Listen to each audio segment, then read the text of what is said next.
aspirants, I welcome you all on the YouTube channel of Analyst IAS. Our today's topic for topic Decodified discussion is the economic survey of 2022-23. Before starting the video, I want to tell you that I have also given you a PDF in the description box.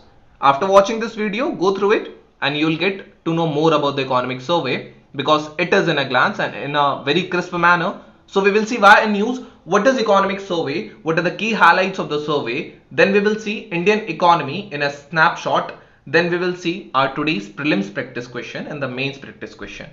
We'll start with the topic why in news. So economic survey of 2022-23 was released on 31st of January 2023, a day before the beginning of the budget session in the parliament. Economic survey 2023 is written under the overall supervision of Chief Economic Advisor of India, who is Sri Anantha Nageswaran, and Honorable Finance Minister of India, Srimati Nirmala Sitharaman, tabled the economic survey in the parliament. What is economic survey? The economic survey of India is an annual document released by the Ministry of Finance. It is usually presented in parliament a day before the union budget. It is prepared by Economics Division of the Department of Economic Affairs DEA under the guidance of the Chief Economic Advisor. It reviews the developments in the Indian economy over the previous 1 year and presents the economic outlook for the current fiscal year, which is 2023-24. It also presents the current state of Indian economy, including data on gross domestic product, inflation, employment, trade, social infrastructure, agriculture, etc. The first economic survey in India was presented in the year of 1950 to 1951. What are the key highlights of this survey? First is the GDP growth. India is to witness GDP growth of 6 to 6.8% in 2023-24, depending on the trajectory of economic and political developments globally. What are the drivers of it? The rebound of the private consumption, high capital expenditure, near universal vaccination, return of the migrant workers to the cities as well, then strengthening of the balance sheets of the corporates, then well capitalized public sector banks ready to increase the credit supply to the MSME sector. So this will lead to the growth in the GDP. Now we will see inflation. The RBI has projected headline inflation at 6.8% in financial year 23, outside its comfort zone of 2% to 6%. So the inflation would be high. However, the survey sounded optimistic about the inflation levels. Employment and unemployment. The PLFS showed that the urban unemployment rate for people aged 15 years and above declined from 9.8% in the quarter ending September 2021 to 7.2% in 1 year. The unemployment rate is declining. Now, health.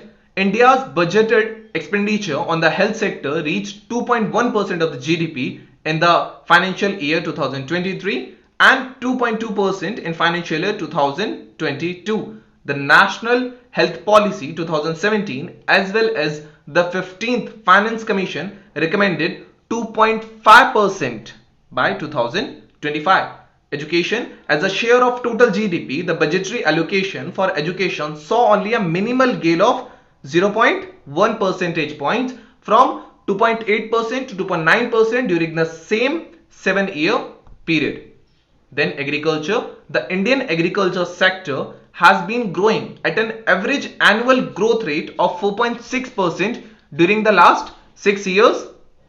In recent years, India has also rapidly emerged as the net exporter of agricultural products.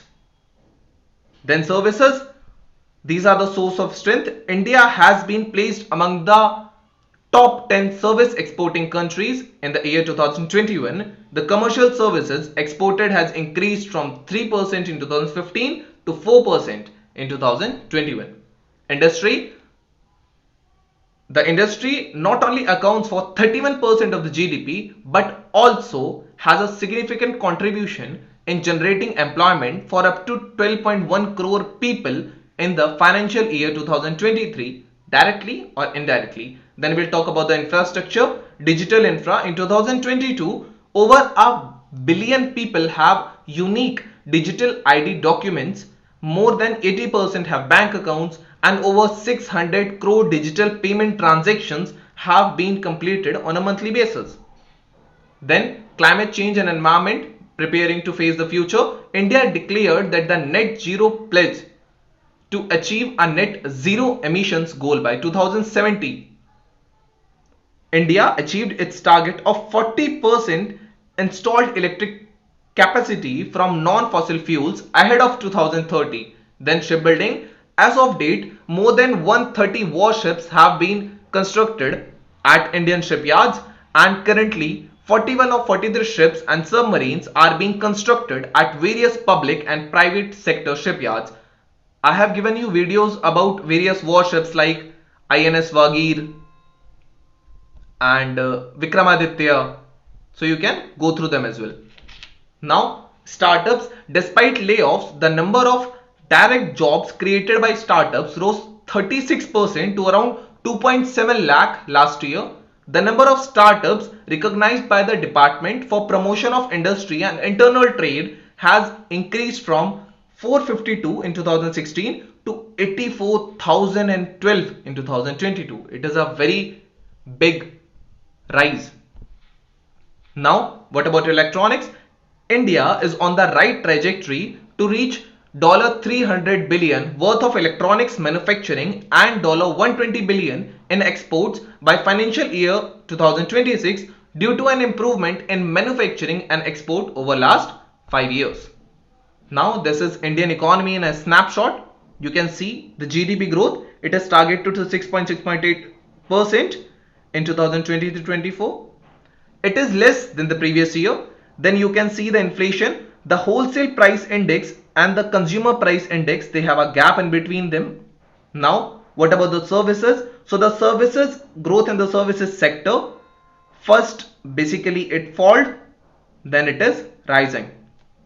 Industrial growth, you can see that it declined and then it increased and then it is again declining. Then agriculture and allied activities, it is somewhat similar as it is declining and it is maintained at a regular pace. Now foreign exchange reserves, it increased in 2021 and now it decreased in 2022-23. What about the fiscal deficit? So the fiscal deficit increased from 2019 to 20, which was year of pandemic, then it is decreasing.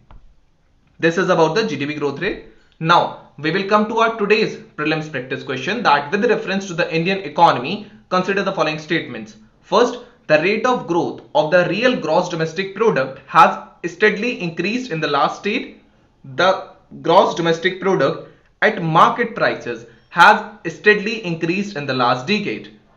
Which of the following statements is correct? Try to answer it in the comment section. I'll let you know the answer later. Now we will come to our today's mains practice question. Do you agree with the view that steady GDP growth and low inflation have left Indian economy in good shape? Give reasons in support of your arguments. This question came in the year 2019. This was all about the economic survey. I have already given you a PDF in the description box. You can go through it. Thank you. Have a nice day.